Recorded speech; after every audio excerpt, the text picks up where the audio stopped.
Welcome to LabMIS.com in our lab video series on Cisco ACI. This is Meta, your instructor for this video series. For a complete list of our ACI videos, you can visit our website under the Data Center section. There you can also sign up for our newsletters to receive the latest video updates. Just like any other system, you need to be able to access ACI components for management, especially the APIC, in order to perform configuration. In fact, we have already established management access for our APIC. And that's how we've been able to get into the APIC web interface so far. Since we're not getting into APIC via the interfaces connect to the leaf, but instead using the dedicated interface connected to our management subnet, this is known as out-of-band management. Because out-of-band management is a default access method for APIC, it's usually natural to continue using the same method on the fabric switches. In addition to that, using out-of-band management gives you access to all fabric components independently from the state of the fabric, so you can continue to manage the fabric even during fabric outages. This is why out-of-band management is usually implemented in ACI, and in this video we will be configuring out-of-band management. Now let's take a look at the diagram of our lab setup. What we have here is a pair of ACI spines, 201, 202, or we call it spine 1, and that should be spine 2 right there. And then we have 4 leaf switches, leaf 1, 2, 3, and 4. All right, at this point, the fabric has been fully provisioned. Then we have a cluster of 3 APIC server, 1, 2, and 3, and they all have out-of-band connections to a out-of-band management subnet VLAN 99 with the subnet 172.16.99.0/24. And each has the management IP of 11, 12, and 13. All right, and the CMC is 21, 22, and 23. On the same out-of-band switch, we have a VLAN 32 where our Windows 2012 domain controller is sitting in, and that's going to be acting as our DNS and certificate authority server for our future lab as well. And for currently, we're just going to use it for an RDP jump box. All right, the IP of 32.40, and we use that to access the APIC web interface. So what we intend to do here is to enable out-of-band management for all of our ACI components. Like I said, APIC is already done pretty much, and now we're left with the fabric switches. And each of these switches already have their management interface cabled up to our out-of-band management switch. And now it's just a matter of configuring. Out-of-band management requires devices to have dedicated management interface to connect to an out-of-band management network, and all of our ACI components pretty much have that already. ACI uses out-of-band management more than just for admin access. It also needs to be able to communicate to outside world for things like DNS, syslog, and NTP. And that's why it is usually the first thing that we need to set up before we proceed with further configuration of the ACI. Before we can get into the configuration, there's a few concepts that you need to understand. I mentioned back in the ACI introduction video that any endpoints inside the fabric that needs to communicate needs to be part of a component called EPG, or endpoint group. And switch management IPs are no exception to that.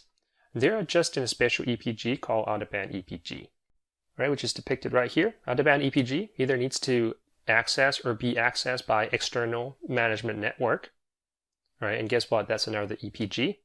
But this happens to be called external management network instance profile, which is just a group of subnets that will be allowed to access the out-of-band EPG.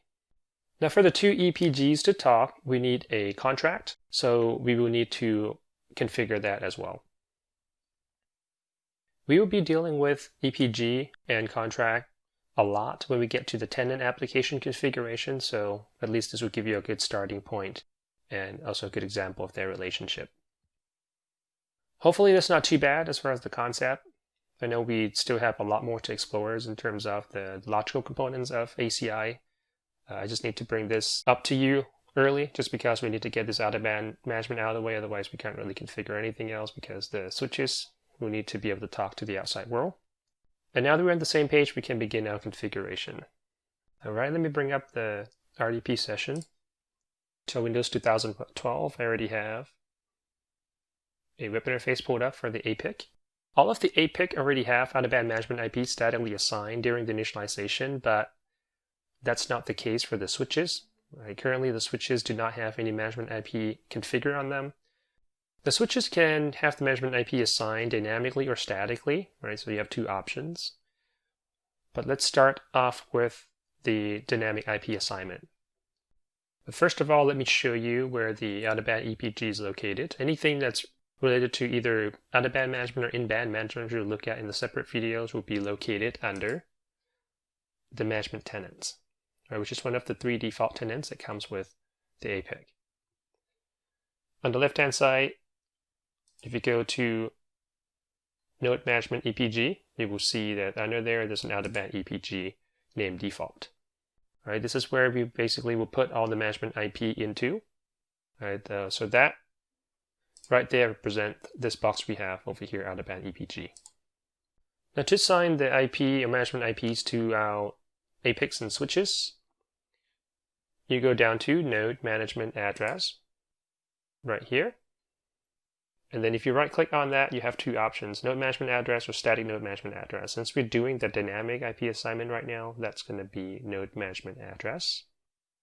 I guess now is a good time to mention that when you configure something, usually you can either do a right click on the objects that you want to configure, and then there's options to take actions, or at the same time, you can always come to the right hand side. If it's configurable, then you will see this tool icon with the drop down, and you can do pretty much the same thing, create node management access. Let's click on that, and we're going to call it OOB node management. Here you have an option to select a specific device, do a range on that, or configure everything, in which case it takes away your options to select the components. What we need to select here is just the spine and leave. You can see that the APIC controllers are listed here as well, 1, 2, and 3. But we probably do not want to do that because this will cause the IP of the APIC to change, and obviously we're going to lose the connection to the web interface. So do not select those 3. Go ahead and do leaf 1, 2, 3, and 4, and spine 1 and 2. All right, and we are going to be configuring out-of-band access, so out-of-band addresses. Then we select the EPG that we're going to put all these IPs into. Right, we said we're going to dump that into the default out-of-band management EPG. We need to give the default gateway of the management subnet when our subnet is this guy right here, VLAN 99, and the default gateway is 99.1. So 172.16.99.1. Yep, don't forget the subnet mask /24. You can see the format, address, and mask. We don't want to skip the gateway validation, so leave that unchecked, and then we will provide the IP range that we want the device to pull the IP from. I'm just going to do, let's see, maybe we'll start at 64, and then how many devices do we have? We have 6. That's okay, we can give it a bigger pool, and maybe it'll go up to 80. At the bottom, there is a checkbox for enforcing access restrictions. You can configure the contract and the external network subnets right here, because that's the other 2 things that we will need, but we're going to do that separately. So we're not going to do that. You can see that we click on that, it allows you to create a contract, what kind of traffic you want to allow, and then the subnet. Right? If you go ahead and configure this, then we'll create these 2 components for you automatically. But I want to show you how to do that manually, so let me uncheck that and just do the IP assignment for now. Click Submit, and it asks you to confirm because this will give the new IP addresses to the switches and potentially controller. Do you want to proceed? Click Yes. So what we just did on that wizard pretty much essentially accomplishes 3 things. The first thing is it actually went ahead and created an IP pool or address pool for you. And you can find them right here under the IP address pools. And the name that it picked pretty much came out of the name that we gave to the network management address. All right, it's just append out-of-band address, OOB ADDR. And you can see that's the address range that we just provided, 64 to 80. Right, so that's one object that it created. Secondly, it created what's called a managed node connectivity groups using the exact same name, out-of-band node management. And all this guy does is it ties the IP pool to the EPG. All right, for the out-of-band. You can see out-of-band EPG is default, and then it points to that pool right here. All right, the third thing they did is created a node management address. And as you can see, the system went ahead and assigned the IP addresses for the out-of-band management IP for all of the 6 switches that we selected. In no particular order, leaf 1 received the .76, leaf 2, 64, 3, 70, so on and so forth, all the way to the spine number 2, the IP of .67. All right, up here, just give you the summarize of the nodes that are part of the IP assignment using the ID. And there you see there's a reference back to the node connectivity group right here. All right, so this basically tells the system what EPG these IPs will be a member of, as well as what IPs pool that the system will use to assign the IP to these management interfaces. All right, so right now maybe I'll bring up this command prompt and see if we can ping leaf 1. Leaf 1 has the IP of 76. Yep, you can see that it's pingable. Let me try to telnet to leaf 1, which is same IP. And maybe I'll hit the 443 and see if that's, yep, you can see obviously that's open. And then I can try and maybe port 22 for SSH. And you can see that's open as well. So pretty much right now we have full access to the switch management IPs now. And the reason why we have the full access right now, that's because it's default behavior when it comes to the out-of-band management EPG. ACI wants to make sure that you always have access to that, regardless of whether or not you have, whether it's contract or the management network instance profile configured, right, which is an exception from a regular EPG where you need the contract. Actually, let me go back and do a quick ping and see if you can hit the majority of that IP. Right, 76. I see a 70 there, that's pingable. 64, yep, 65, 66. They're all pingable. And we've got 67. Yep. Reachable there. Dynamic IP is fine if you just want the nodes to talk to external services, but the chances are you would also want to remote into them for troubleshooting purposes. Then it's probably a better idea for management IP to be deterministic. So what we can do, we can assign a static IP to them, just like how we have the static IP assigned to the 3 APIC server already. Let's take a quick look at the diagram, the IP that we are going to give to our switches. We're just going to keep it lined up with the switch ID. So for example, the spine 1 and 2, that has ID 201 and 202, we're going to keep the last octet. Synchronized will be a .201, .202, and same for the leaf switches, it will be .101 all the way through .104. Let's go back, and I'm going to go ahead and delete pretty much everything that we did because we're not going to replace that with static node management address right there. So to delete it, you can just right click on the object you want to delete, and then let's see. It seems like the delete option is disabled. That could be because we still have nodes assigned to that. So what if we delete the node from here first? See if that will let us delete this guy. Oh, not quite. Let me go ahead and delete the management connectivity groups. That one you can delete.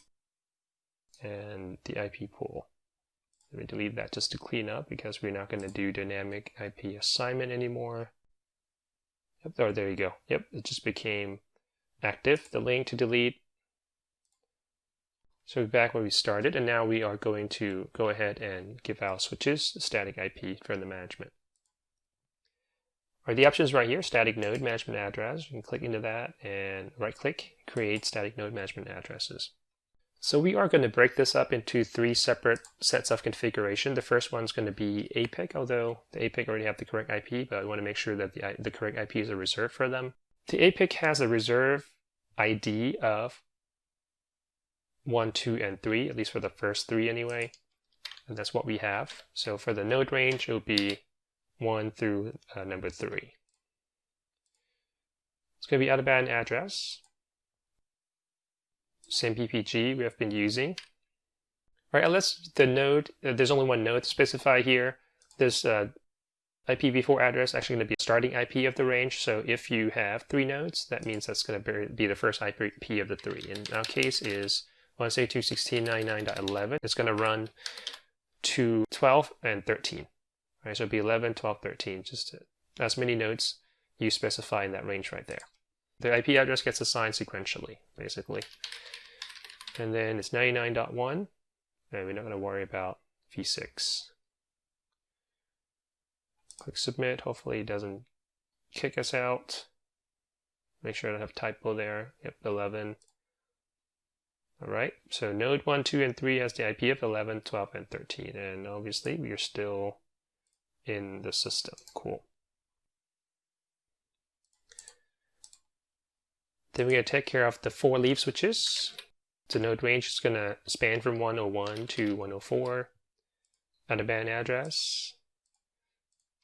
IP 99101/24.1. There you go.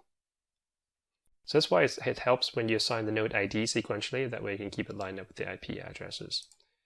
Click submit. And there you go. 101, 2, 3, and 4. And the last 2 switches are our spine. 201, 202. Out of band IP address 24.99.1. There you go, submit. And there you go. Okay, now we know exactly what IP to ping. Like I said, let's ping leaf 1. Because we know the leaf 1 has the ID of 101, so it's 99.101. Yep, pingable. 2, leaf 3. Leaf 4, yep, and spine 1, spine 2. And obviously we should still be able to ping APIC 1, APIC 2, and APIC 3. All right, let's do a quick HTTPS test. 101, there you go. We're able to hit that, so we're good. And then we can try the SSH. That down, bring up PuTTY. And we're going to leaf 1.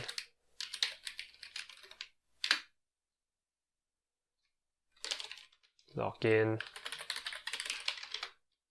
Yep, you can see LM leaf 1. Right, so we do still get full access to the new static IPs for all of the components. If all you want to allow is full access to the switches, we are pretty much done at this point. As you can see that we can ping SSH HTTPS to them. But if you want to restrict access both from the source IPs and the protocol ports perspective, then we have a little more configuration that we need to complete. Let's go back to the diagram now. Let's say that we only want to allow the subnet 172.16.00/16 to access our out-of-band EPG, which is everything that we have just put into them, including the APIC management IPs, using these list of protocols, so HTTPS, SSH, SNMP, and ICMP. So what we need to do now is to create 2 more components. The first one's going to be external management instant profiles that will contain the allow subnet. And it's going to be another form of EPG. So if you go to here, external management network instant profile. It's quite a mouthful, but yep, that's what we need. Right click, create a new one. We can name it out of band. Maybe you'll keep it short, XNet, short for external network. Currently, there's no contract associated to that. We haven't created the contract that we want yet, so we're going to skip that, and then we're going to add the IP subnet, which is going to be 16.00/16. Update and submit. As easy as that, we just created ourselves the external network EPG for the out-of-band access. What we need next is the contract, and we're going to have a dedicated video on the contract, so just right now, just bear with me. I'm going to go ahead and create one very quickly, but we're going to go into more detail in that separate video. All right, so inside a contract, it needs something it's called filter. Filter basically defines how the traffic will be matched, and for the most part, that's the traffic it's going to be allowed. All right, so I need the filter is almost like an ACL entry, I would say, that will be used by the contract. Let's go ahead and create one since I don't see anything under there. Create filter. Let's call it out-of-band filter. All right, and here is where we add the filter entries. It's just FYI, HTTPS and ICMP are supposed to always be allowed. But I've seen it before where the HTTPS to APIC stops working when you don't have HTTPS added. But that might not happen immediately, and it could take until the next day until you realize that HTTPS may not be working anymore. So just to be on the safe side, we're going to go ahead and add both HTTPS and ICMP in the filter. Just want to bring that up just in case you kind of fiddle around with this and then remove HTTPS and ICMP and you find yourself still be able to access the secure web or ping it, then you know that it's the reason why. Go ahead and add, give it a name, HTTPS. Ether type can be IP. Protocol is TCP. And then for the destination, it will be HTTPS for both, from and to. Click update. Next one will be SSH, IP, TCP, and since it's not listed there, just type in port 22. Update. I was too quick on the submit. Let me go back and then complete the other two protocol, which is SNMP and this UDP 161 for an ability to pull the switches, IP, UDP, and destination is 161.161. Last one is ICMP.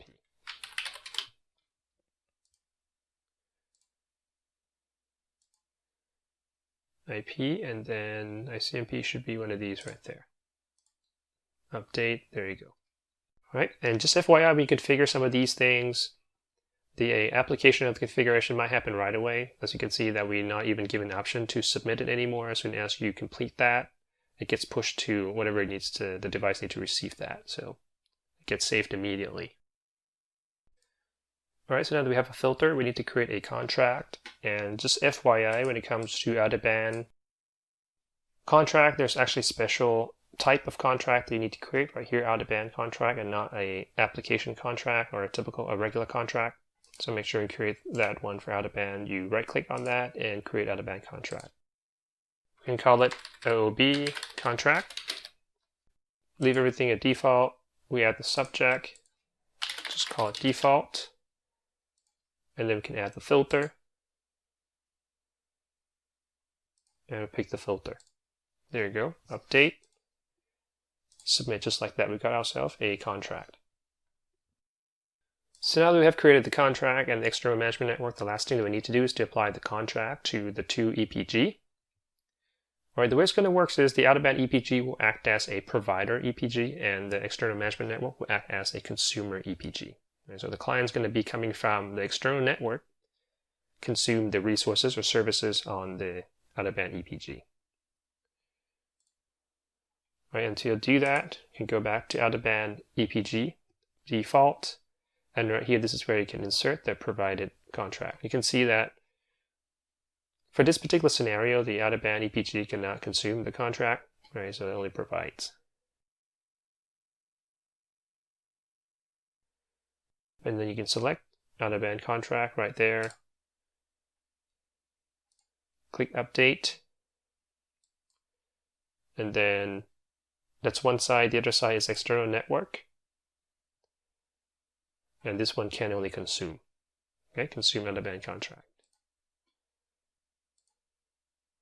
And you must select the same contract, out-of-band contract. And just FYI, you can actually see a contract coming from the common tenant as well. And I just want to note that to make the point that I said in the previous video that anything created in the common tenants will be visible in other tenants also. This example is just for the contract. So now that we have that, Click update, and hopefully we're all set on that. So we have completed this scenario right here. Now we're going to go ahead and test it. Now from Windows 2012, which is obviously sitting somewhere else on the external network, we're going to be coming in and then accessing the out-of-band EPG. We're coming from 172.16.32.40, which should fall within that subnet. So we should have no problem connecting to, let's go back to switch 1, or leaf 1 rather, 99.101. Yep, and we can still hit that. Yep, you can proceed and everything. Okay, so randomly pick 4. Yep, we can hit that as well. So HTTPS works fine. Let me try Telnet real quick.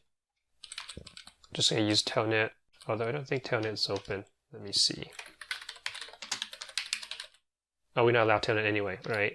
So we try 99.101 port 22. Yep, that's open. Hopefully 23 is not. All right, you can see that is being blocked. But it could do so because the switches do not have Telnet enable. And obviously the ping should also work still. Just ping 102, there you go. All right, so it's working fine. Then I'm going to try the same thing from switch 1 right there. Let me bring up the console to switch 1. Just do a regular ping. Obviously the switch 1 is the default gateway, so it'll be coming from 99.1. And I just want to show you that on the switch 1, I do have another VLAN 192, that's on a non-172.16 subnet, right, which I can try to source from just to test and see if the subnet are now locked down to 172.16/16 only. Let me do a ping to that same IP and then source from VLAN 192. Right, you can see that's not being blocked. And that's kind of proved my point earlier that ICMP is never actually blocked, whether it's from the protocol perspective or the subnet's coming from. Now let's try to Telnet to port 22. Yep, we try that. That works fine. Port 443. That works as well. What about port 22, but source from VLAN 192, coming from 192 address? Yep, and you can see that is being blocked. Right, so the subnet lockdown takes effect on the SSH, and I'm going to wait for that. I thought I have the TCP sync wait 5 configured, so it shouldn't take that long. By default, I believe it's like 30 seconds. Okay, let me put that in real quick. All right, and we can try on port 443. Yep, you can see that's open. So again, proved my point earlier that 443 would not be blocked. And now, just to see if that subnet filter is really working, I'm going to go ahead and allow 192.168.00/24 as well, because that's our VLAN 192 IP subnet. And if that's working correctly, I should now be able to Telnet to port 22 from VLAN 192, which got blocked earlier. There you go, open. All right, let's go ahead and get rid of that. And we're back to blocking. Cool. So that's the traffic being initiated from the outside to the management IPs. What about the traffic that's initiated by the switches themselves? What we can try, I think, we got locked out already. So that's a console to leaf 1. I'm going to see if I can try to maybe do a telnet to 192.168.0.252, which is VLAN 192 on our switch 1 right here. Let's see if I still have that. Yep, right there, 192.168.0.252. And I'll do port 22. And that seems to be open. All right, and I can even try to maybe telnet to our Windows 2012 at the IP of 32.40. And we know the RDP port's open, so 3389 and C. that appears to be open as well. You can see it's connected. Alright, so we don't seem to need the contract for the switch initiated traffic. Obviously, I don't even think that you can apply because you can see that only external management network can consume it and not the out-of-band EPG itself. Alright, so I guess the whole thing is very similar to the access class command or standard Cisco switch, where it's only blocks of traffic incoming to the switch. Alright, so now configuration is complete. Just keep in mind that if there is any piece of configuration missing, whether it's the external management network or the contract, it will default back to pretty much allow everything. Right, so you need to make sure you have all these components configured and tested properly, obviously. Now that we have the out-of-band management access our switches can use to access the outside world, we can continue with our ACI fabric configuration. And that wraps up our video on ACI out-of-band management. You can visit our website to view an extensive list of our lab videos and sign up to get access to additional lab contents. Thank you for watching LabMinutes.com, and I'll see you guys in the next video.